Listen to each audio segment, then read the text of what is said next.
Is that how you're going to end the story? Well, what more do you want? A nice little execution scene? I must admit, guillotine's rather picturesque. But people are liable to be rather squeamish about that sort of thing. I don't blame them. This looks more likely. What's that you got? This is the Dumas subject, one with a duel. You remember it. And it's your chance to play a hero. Here, let me see how it ends. Ah, yes. I think I'd rather play the villain. The better part. Oh, no, please. Well, we don't have to decide right now. Let's just think about it. Let's just try to imagine how it will look on the screen. The officers' mess of an Austrian regiment stationed near the Polish border in the middle of the last century. A time when a man's honor was his most precious possession, and an insult could only be wiped out in blood. Well, that finishes this game, gentlemen. Yes, I'm afraid so. You win again, Lieutenant. Yes, I never thought I'd win that one. I think that makes another 24, I owe. I hope you haven't lost too heavily this evening, Captain. No, not very much. You were extremely lucky. Yes, I know. I find it a little embarrassing to keep winning from my superior officers. You don't look embarrassed, Lieutenant. Franz, bring another bottle and remove these ashes. Tell me, Von Buren, how's our new major at cards? Does he play well? Only moderately well, sir. He should be another source of income for the lieutenant. Good. He'll be here in a minute. We can put him to the test. How long have you known Major Linden? On and off for about 10 years. We were at the military academy together. Then perhaps you know why he was transferred from the Guards to this out-of-the-way garrison. I gather that he was wounded in the last campaign and has been posted to temporary and active duty. He requested to be sent here for personal reasons. Personal reasons? Yes, he's engaged to marry the Baroness Helena Tansman, who lives with her father in this town. I understand they met a few months ago in Vienna. Baroness Tansman, eh? Tell me, is she as beautiful as they say? I can't vouch for that, sir, as I've never met her. But I believe Captain Stam has. Yes, I've met the lady. She is very beautiful. You know her well? No, not well. I haven't seen her for some time. Wasn't Baroness Tansman the lady you were always visiting a year ago when I first joined the regiment? I used to see her quite often. But I seem to remember that he was always visiting someone, almost every day. That's right. I remember now. Yes, there was a time, Stam, about a year ago, when we seldom enjoyed your company here in the evenings. And I accused you of carrying on a romantic liaison. Did you, Colonel? Yes. In fact, one evening you did admit to me that you were considering making a proposal of marriage. You even went so far as to ask my advice about the best way of approaching the lady's father. Is that true, sir? Did you really propose marriage to the Baroness Tansman? Of course not. This is all grossly exaggerated. I'm sure it is. With Stam's continual bad luck at cards, I'm certain he's always extremely lucky in love. With my continual good luck at cards, I just don't have any time for love. Major Linden. Paul, how nice to see you. Max, how are you? This is Major Linden. Colonel Heisler. Lieutenant Nyadorf. Captain Stam. Welcome to our regiment, Major. I'm very proud to join you, sir. Please sit down. Thank you. After the distinguished regiment you've just left, I'm afraid you're going to find it rather quiet around here. Appreciate the rest, sir. I'm sorry to hear about your wound, Paul. I hope it's not too serious. No, it was very slight. Your health, gentlemen. Your Major. I understand you play, Major. Perhaps you'd care for a game now. Name your own stakes. Lieutenant Meyerdorf, are you so anxious to feast the Major that you can't even wait to get acquainted with him? Oh, no, sir. There'll be plenty of time to win his money. I'm afraid, Major, in this dull post, cards are one of our main occupations. I don't think Paul will have much difficulty in occupying his spare time. Oh, yes, Major Linden. I hear you've recently become engaged to be married. My congratulations. Thank you, sir. Have you had the opportunity of seeing your fiancée since you arrived? Yes, I had dinner with her this evening. That's why you are unable to dine with us. I'm sorry, sir. Very understandable, Major. Have you found suitable lodgings in town? Yes, sir, I've taken a house. It's a little bigger than I needed, but it has one advantage. It has a garden large enough for target practice. Target practice, Major? Yes, it's a habit of mine to practice shooting for half an hour every morning. Really? What a strange form of amusement. It's not exactly an amusement, and surely it's not strange for a soldier to keep his hand steady and his eye clear. Linden has another reason. He's already been involved in 2 duels. Yes, I've been unfortunate enough to be involved in 2 duels. I don't see that you were unfortunate. You're still here.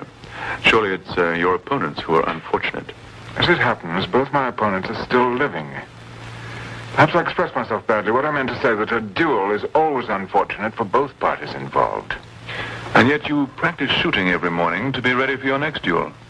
No, I practice shooting every morning, but in the devout hope that there will be no next. It seems to me that there are some things in life that a gentleman leaves to chance. He does not prepare for them. I think we've had enough of this discussion. How about that game of cards? Meyerdorf, will you shuffle? Oh, yes. Speaking of cards, let me illustrate what I mean. Pass me the deck. Now, I have no doubt that if I were to practice shuffling cards for half an hour every morning, I'd soon become very expert. So expert, in fact, that whenever it was my turn to deal, I'd always be fairly certain of giving myself the advantage. Captain Stam.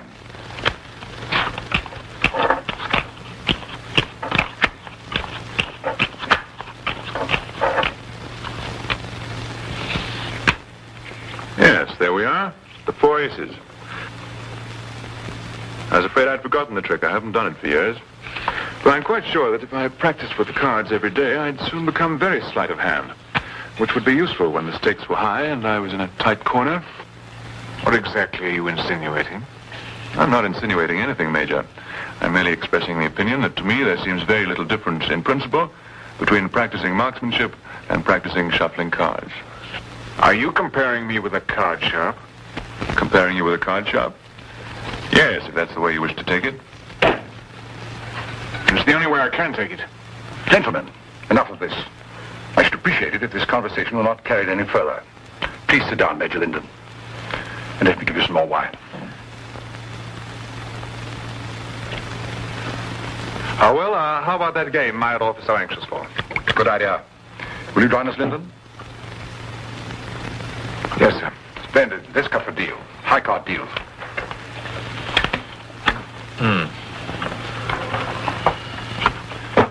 King, I see to be the highest. Lyndon, I hope you won't have any objection to my dealing after showing you how expert I am in card tricks. Any extra skill you may have, I'm sure you will not put to unfair advantage. Thank you. You've been at the front more recently than we have. What's your opinion on the progress of the war?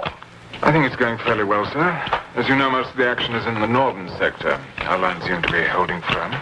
I put in for a transfer to a front-line regiment. I hope to see some fighting before long. Well, naturally, we're all anxious for more active duty. Lyndon, I wouldn't have thought that a man so expert in the use of firearms as yourself could be spared from the front. You know perfectly well that Major Linden was sent here on account of his wound. Oh, yes, your wound. I'm glad to hear it so slight. Thank you.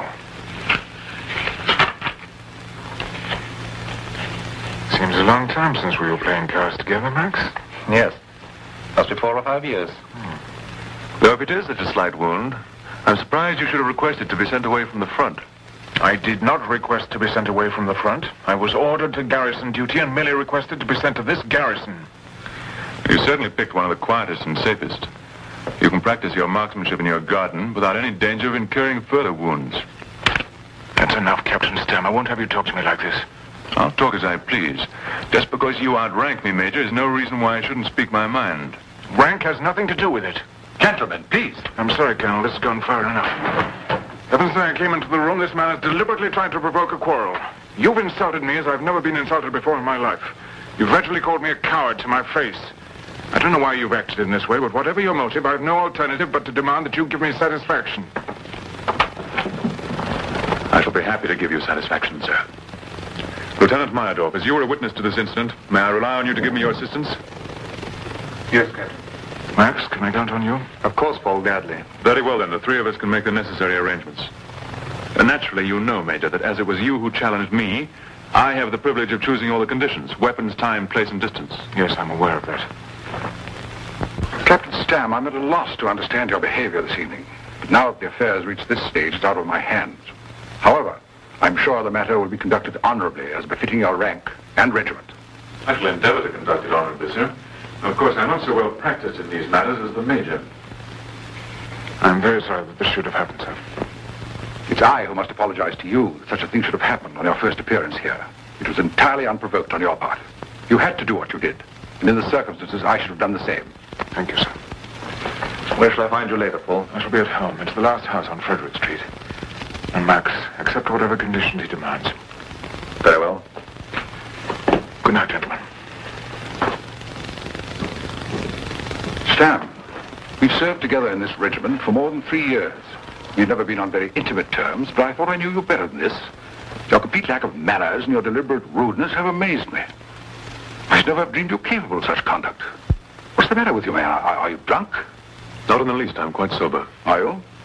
Well, I sincerely hope that all this has nothing to do with the fact that Major Lyndon is engaged to the Baron's townsman. I don't want to talk about it any further, sir. I'm sure you don't. Neither do I.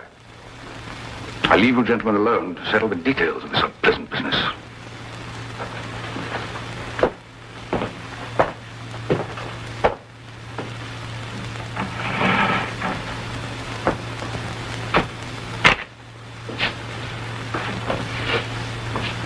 The conditions of the duel will be as follows. The weapons, pistols. The time, tomorrow at dawn. The place, the old barn behind St. Andrew's Church.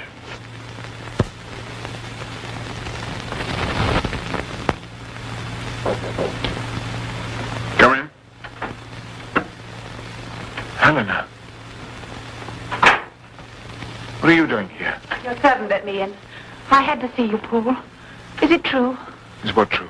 that you're to fight a duel? Yes. Paul, is it Captain Stam? Yes. Oh, I knew it. I knew it. Weren't you told who my opponent was to be? No, all I heard was that the new major who'd only just arrived was already involved in a duel. Then how did you know it was Stam? Oh, something I have to tell you. I should have told you before. If I had, it might have prevented this from happening. What is it, Helena?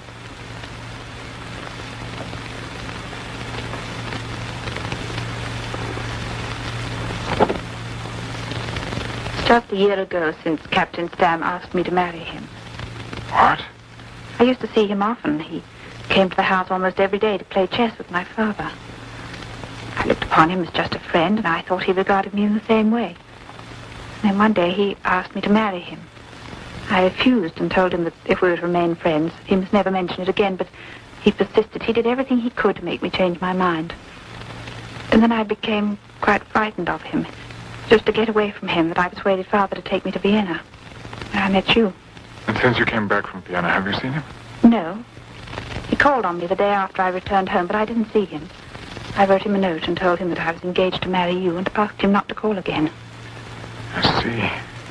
Oh, Paul, please don't fight this duel. I'm to blame for it. And if you were killed, it would be because of me.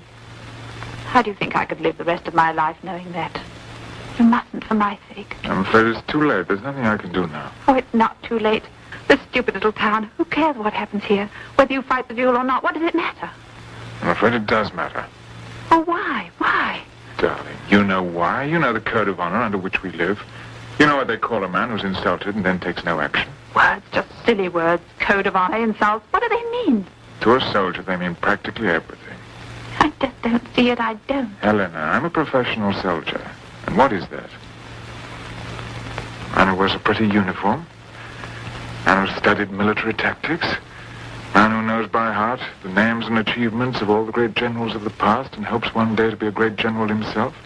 Yes, I suppose that's all part of it, but the one essential for a soldier, no matter what rank, the one justification for his existence is that his courage should never be in doubt. Paul, no. No, Helena. What you imagine would be thought of me if it were known that I could be insulted with impunity. What does it matter what people think of you?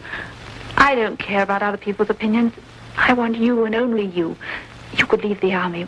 We could go away and get married and live quietly somewhere in the country. It doesn't matter where. And change my name, perhaps. No, Helena, there's no happiness for us that way.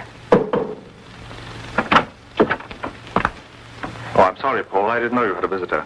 It's all right, Max. Come in. Helena, I want you to meet my old friend, Captain Max von Buren, Baroness Tansman. Well, what have you arranged? Is it all settled? You can speak freely. The Baroness knows about it. She came here to try to persuade me not to fight. You have my sympathy, madam. Paul, I've just left Stam. The conditions he insists on are fantastic. Myadolf and I argued with him for half an hour with no success. Then I hope you accepted his terms. Well, finally, yes, you told me to. He's determined that your skill with the pistol shall be of no advantage to you. Yes, I'd expected that. He insists on fighting at very short range, I suppose. Yes, Paul, very short. Did you see he's tricked you into this? You mustn't fight him. Don't you see he's mad with jealousy? Darling, I have no choice in the matter. If I do not accept Stam's conditions, I shall be known as a man who only defends his honor under favorable circumstances. For me to withdraw now is exactly what he's hoping for. What does it matter what he's hoping for? Don't let him do this to you, to us. Captain Von Buren, you've known Paul longer than I have. I beg you to persuade him not to fight this duel. Paul must do what he thinks is right. Well, what are the conditions? Time, place? 6 o'clock tomorrow morning. The barn behind St. Andrew's churchyard. The distance? 15 paces? 10 paces? Less? 1 pace. 1 pace? What do you mean 1 pace? You are to stand 1 pace apart. Arms to be extended so that each pistol is 6 inches from the other's heart. Each pistol 6 inches from the other's heart. This isn't a duel, it's a murder. Don't you see, he is mad. You can't fight him. You'll both be killed. No, they will not both be killed. Only one of the pistols is to be loaded.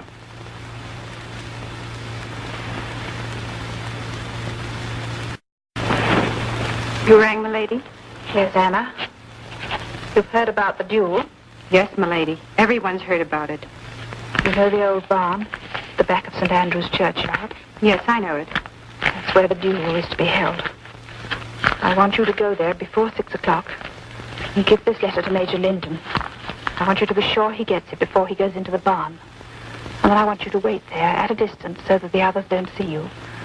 And when you see whether Major Lyndon or Captain Stam is the survivor, I want you to come back here and tell me. Do you understand? Yes, milady. Will you be waiting here? Yes, Anna, I will. Good night. Good night, milady.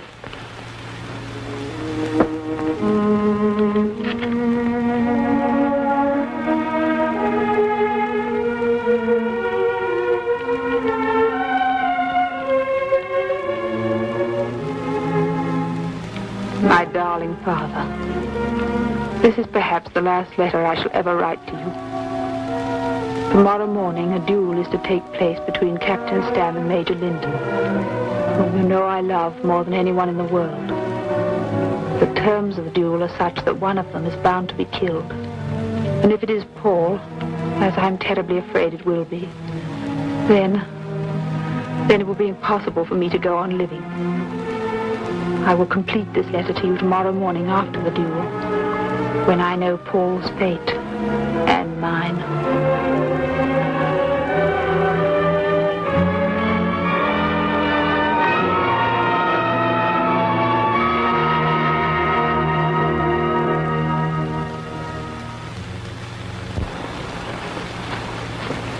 Major Lyndon? Yes? Thank you.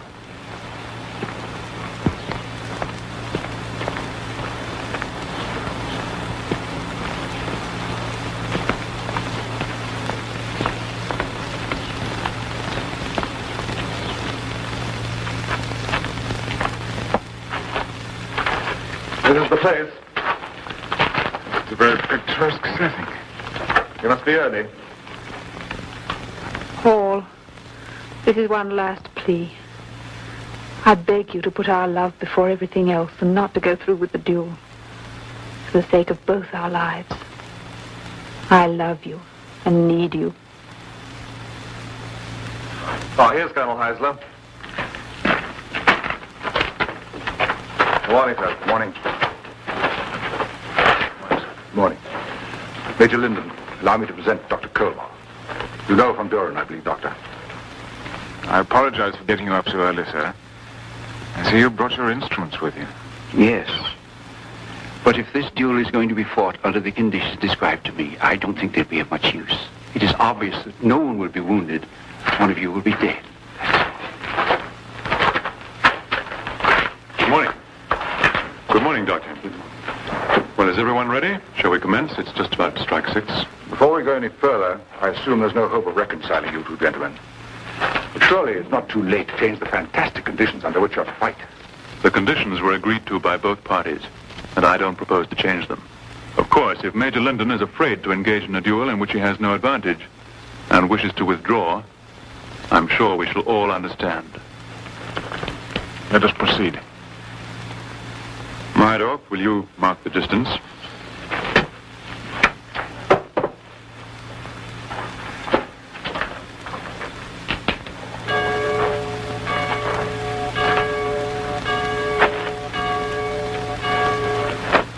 Who is to give the command to fire?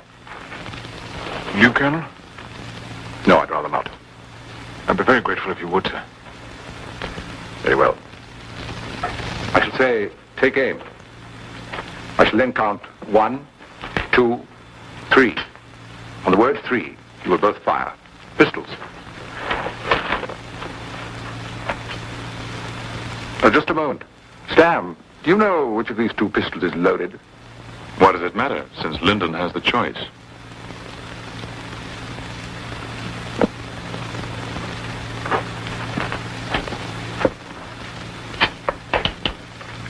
Will you take your positions, gentlemen?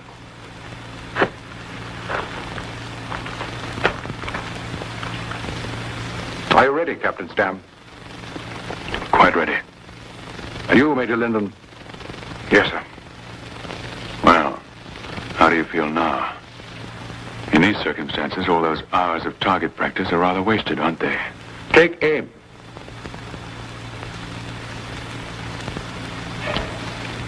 One, 2, 3.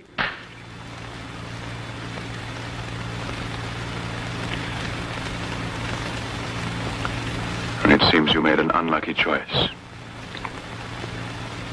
Fire. When I'm ready, perhaps I won't have to. If you would like to withdraw your challenge and apologize, I'd be glad to let you live. Fire, Stam, fire! You only have to say the word, Lyndon, and you'll save your life. Fire!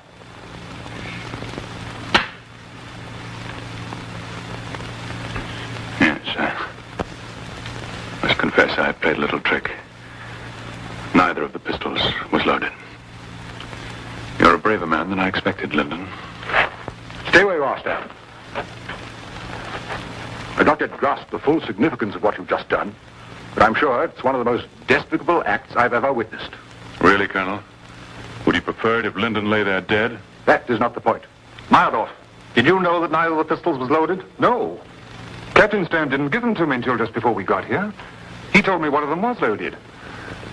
I'm sorry, sir. I suppose I should have examined them. That's all right, Lieutenant. Captain Stam, without any risk or danger to yourself, you've put Major Lyndon through a terrible ordeal. You've made him go through all the sensations of a man facing certain death, while you yourself remain perfectly at ease. It is not conduct befitting an officer of this regiment, or any other regiment.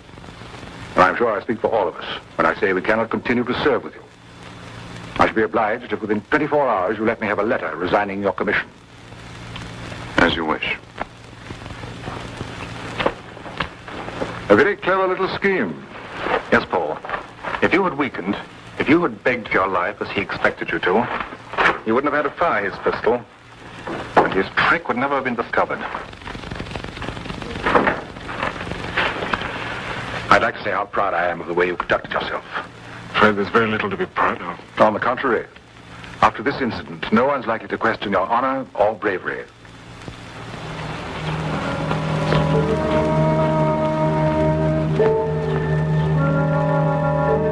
I had stationed my maid, Anna, down the road at the corner to watch them return from the duel. And only a few moments ago, she saw Stam go by, alone. So forgive me, and take care of yourself always. Your loving daughter, Helena.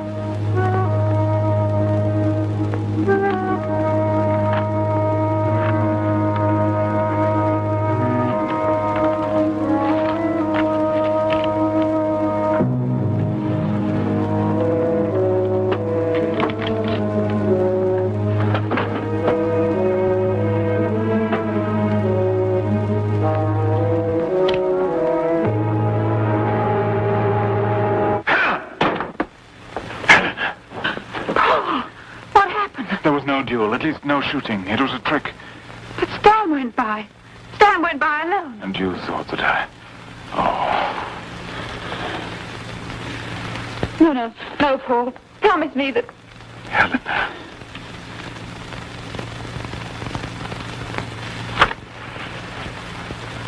Do you really love me as much as that? Yes, Paul. Then I'll promise anything you ask. Promise me no matter what happens, you'll never fight another duel. I promise that no matter what happens, I'll never fight another duel. We have so much to live for.